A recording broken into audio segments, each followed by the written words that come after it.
বেগম খালেদা জিয়া ছিলেন সারা জাতির জন্য আশ্রয়ের জায়গা। তিনি বারবার বলতেন, এই দেশ হিন্দু, মুসলমান, খ্রিস্টান, বৌদ্ধ, উপজাতি সবার। একটা পরিবারে যখন মা বেঁচে থাকে, মা হয়তো চলৎ শক্তিহীন, কিন্তু মায়ের ওই বেঁচে থাকা, বারান্দার মধ্যে বা উঠোনের মধ্যে একটা চেয়ারে বসে থাকা, এটাই সন্তানদেরকে শক্তি যোগায়, বাপ অথবা মা।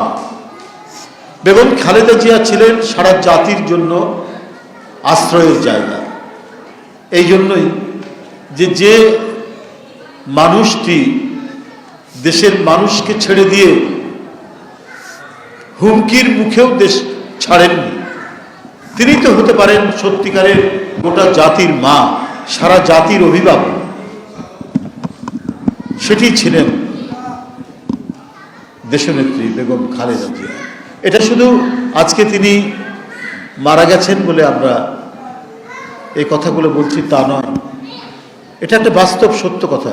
অত্যন্ত সুন্দরভাবে, চমৎকারভাবে কথাগুলো তুলে ধরেছেন সুব্রতদা।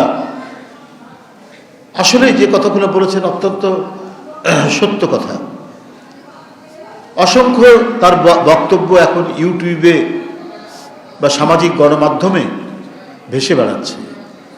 তিনি বারবার বলতেন, এই দেশ হিন্দু, মুসলমান, খ্রিস্টান, বৌদ্ধ, উপজাতি সবার। এটা আমরা এমন এক দেশে বাস করছি, আমাদের রাজনৈতিক দল, আমরা এমন একটি রাজনৈতিক দল করি, আমাদের রাজনৈতিক দর্শন হচ্ছে প্রত্যেকটি মানুষের ঠাঁই, প্রত্যেকটি মানুষের ঠিকানা, প্রত্যেকটি মানুষের আশ্রয়। তার এই বক্তব্য এখন ইউটিউবে ভেসে বেড়াচ্ছে।